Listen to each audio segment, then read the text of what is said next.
Pokemon. A game that needs no introduction. The childhood memories of me playing as a 10-year-old boy, yelling at innocent creatures to kill their own kind. Takes me back. Hey, except it Michael doesn't. Here. You see, I never got to play Pokemon as a kid. When I tell you my parents would have rather cured cancer, brought about world peace, and solved the global food and water crisis than bought me a DS and Pokemon, I mean it. So I never got to experience Pokemon for myself. But that all changed when I found this treasure, Pokemon Brick Bronze, a Pokemon game that was on Roblox, for free! I immediately got hooked on it and played it for days on end. But because we all know that one of the laws of the universe states that if I'm ever happy, the universe will explode, when I was about midway through the game, it got banned due to copyright reasons. And just like dust in the wind, my chance to finally finish a Pokemon game was gone. I would never be able to finish up the story, ever get to find out if I was able to raise up Tess, or if Jake was the one who leaked the group chat. I guess it was never meant to be. Until now. I'll be beating Pokemon Brick Bronze to finally make my dream of becoming a Pokemon Master come true. And to make it even harder on myself, I'll be doing a Nuzlocke. That means the first Pokemon I run into in an area is the only one I'm allowed to catch, no items during battle, and for Pokemon faints, I can't use them. Okay, everyone understand the rules? No? Don't care. Let's go. I first started off in Midas Town. After picking an awesome name and heading downstairs, I ran into my childhood friend, Jake. Jake blabbers on and on about background information while I start suffering flashbacks to Metal Gear Rising 4. After interacting with the NPC wildlife, I visited the digging site and saw my parents. After an eternity of yammering, I finally reached the professor's lab and got to pick up my starter Pokemon. I'm about to skip this shit. Skip. But when does this game get fucking good? I ended up picking Froakie, which would prove to be the best choice ever. Jake challenged me to a battle, I smoked him, got 69 XP, nice, acquired the Brick Bronze, confirmed that Jake's parents hate him and he's adopted, looked through a couple houses for loot, and moved on to Route 1. I passed by two goons wearing matching uniforms who told me to piss off. I bet they're totally not relevant to the plot whatsoever. The first Pokemon I caught was Pidgey, who, after several failed attempts, I named Aerial Maniac. I then ran into my first trainer and Froakie made quick work of him. After finishing off the remaining trainers and about to head to Kishima Town, Jake stops me last minute and tells him that my parents have been kidnapped, which I don't really care about because, and forgive me if I'm wrong, I don't think these guys are my real parents. Anyways, remember those goons I was talking about earlier that weren't totally gonna be relevant to the plot? Turns out they're part of the organization Team Eclipse.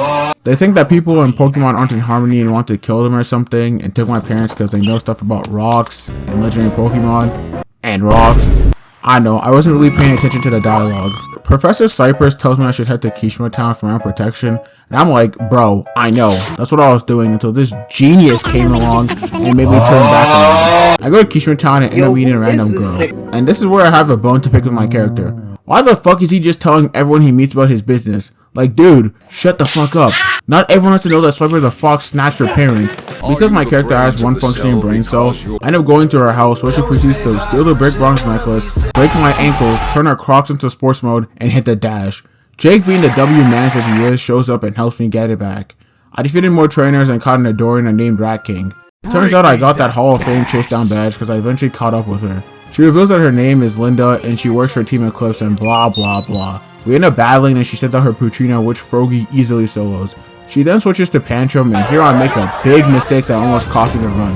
Instead of switching him out, I kept him in. For you astute observers, you will notice that Froakie is poison and Pantrum is a grass type, which Froakie is weak to because he's a water type. I only realized this after I used Bubble, and it didn't do nearly as much damage as I thought it would. And some of you may be wondering, why do you care about losing your starter? Surely you can just catch another water type, right? Wrong. Froakie is probably one of the most versatile Pokemon in the game. His high speed almost always ensures he attacks first, and his plethora of moves let him counter a lot more types than he should be allowed to. Losing him would be a huge detriment to the team. As I watched Panther deliver his tackle, I just had to pray that this wouldn't crit. Phew. I switched to Aerial Maniac and watched in horror as he got hit twice by Arm Thrust and then put 6 feet under by another 2-piece combo. And just like that, my first loss had occurred. RIP Aerial Maniac. I'm sorry I misspelled your name. I'm kinda dyslexic, not gonna lie. I switched to Rat King hoping to avenge him, but he too fell to Pantrum. And just like that, on my first real boss battle, I was down to my last Pokemon, Froakie. Worried, I used Bubble, knowing that if I didn't get lucky here, I'd wipe out. And by some fucking miracle I did it. I didn't record my reaction live, but I was playing with my butt cheeks clenched the whole time. After healing my almost dead Froakie and stocking up on medicine, I fought some more trainers and moved on to Route 3, where the first gym was located. There I caught a Shinx who I named Shingles, and after using some external resources, I obtained an Eevee. This is where the real pain began. You see, this gym was an electric type gym, meaning that my main carry Froakie wouldn't be that good here. This left me with only one option: farming. I farmed until my Froakie was level 16 and evolved into Frogadier. With this newfound power, I swept the beginner trainers and boogied on the dance floor like I was Michael Jackson. And just like that, I faced the gym leader. Even with the disadvantage, I curb stomped his Shinx and demolished his Pikachu. I met with Jake after and he gave me this fancy watch that could allow me to teleport to other places, which I never used. This is where I technically cheated. You see, to progress onto the next route, you need to obtain the Cut HM and teach it to a Pokemon so you can cut down this tree and move on. The only live Pokemon I could teach Cut to was Frogadier, and I really didn't want to teach him a garbage move, so...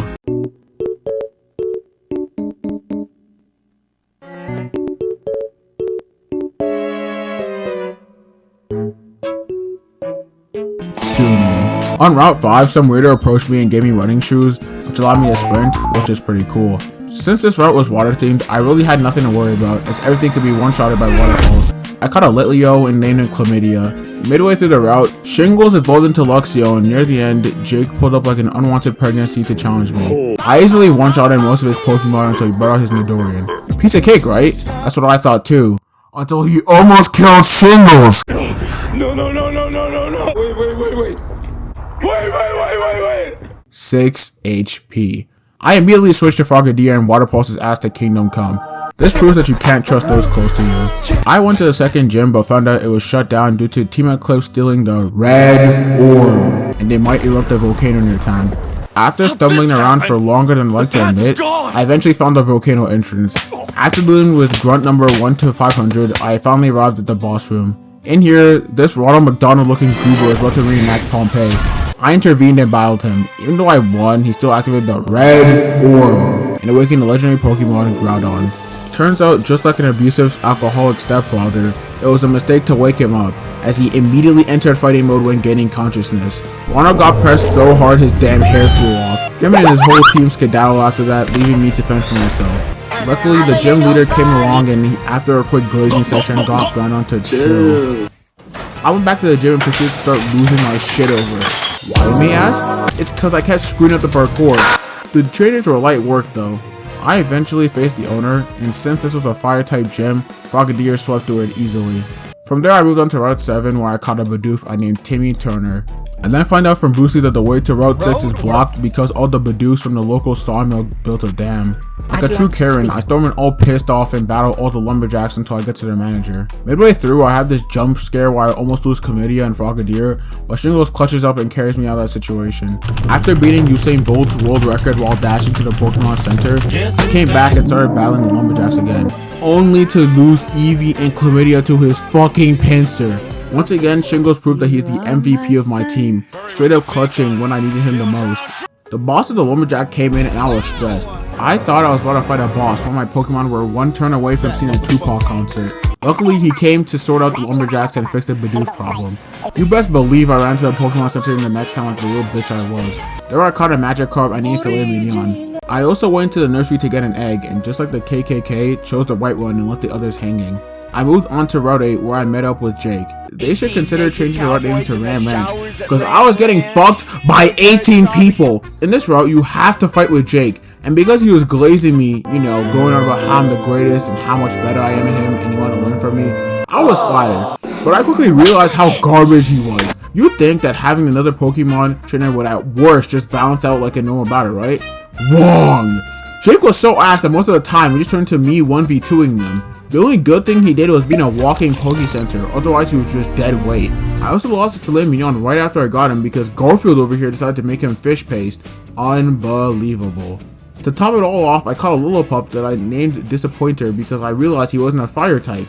On the plus side, Shingles evolved into Luxray, so that was some good news, which would later become bad news as I was staring down the gun that was turn 5 Royal.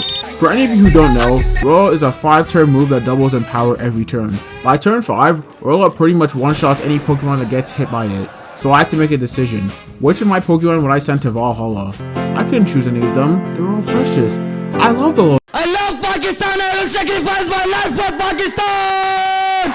I love Pakistan. We move. After that not so tragic death, Shingles cleaned up and me barely squeaked out a win. After going through the average Roblox Predator, Butcher without schizophrenia, and Jackie Chan, we finally made it to the end of the route, where Frogadier evolved into Greninja. Jake finally fucked off and I made it to Rose Cove Beach, where Jake immediately came back and started staring at this Team Eclipse member. Battling him. I started fighting my way to the top of the hill, with Shingles and Greninja being my main carries. I also caught a Shellos who I named Shelly. I eventually reached the top where I caught Team Eclipse roaming an old man. For a second, I thought they would do my job for me, until the old man revealed that they had stolen the orb that would awaken Kyogre, the Pokemon who has control of all the seas. I ended up fighting a 3v1, which thanks to Jake I was more than ready for, and easily won. Because Team Eclipse have proven themselves to be elite haters, they chucked the orb into the sea. This ended up summoning Kyogre, and the leader starts yapping about how he's going to become god of a new world and all of that. Kyogre sends them blasting off like Team Rocket, and once again, the old man calms Kyogre down by glazing him. Jake conveniently decides to join us after the hard bit was over, while I'm out here wondering if he wants to shake in some fries with the knuckle sandwich I'm about to give him. But hold that train of thought as the old man introduces us to his granddaughter. I'll take one look at Jake and witness a man devolve into a primal ancestor in front of my eyes. Her name is Tess and she ends up joining our squad, and after her grandfather realizes how much of a strong and amazing trainer I am. I left Jake to his pathetic attempts to raise up Tess and went to the gym and immediately got war flashbacks. You see, I remembered spending actual hours figuring out the puzzles here, and even though I knew my neuron count had increased from a whole 2 since then, I was still nervous. Luckily, 4 neurons were enough to solve the problem. The gym itself was easy, as Shingles being an electric type made him look like Saitama the way he was knocking them out in one punch. But most importantly, I would get a TM for the move Scald, which would prove to be the most useful item in my run. Just like a deadbeat dad after his son wins the lottery, Professor Cypress appears out of nowhere. He starts talking about Team Eclipse and how they're collecting Pokemon, burning down orphanages, paying for all the new Disney and Marvel movies and sequels, you know, real villain stuff. After he's done with his little yap session, I head down to Route 9, where I hear some of the most despicable game I've ever seen. After meeting up with Tess and Jake again, Tess thinking that we're in some trashy romance novel with her as the oh so charming and beautiful protagonist, and us as the lowly dogs who are lucky to even bask in greatness, asked me and Jake to fight each other to prove who's stronger. And here I commit a cardinal sin punishable by cock and ball torture. I embarrass Jake in front of the hoes, straight up little bro him. Jake tries to recover his imaginary title as the mysterious all-powerful Sigma that controls everything from the shadows by saying, I wasn't even trying for real.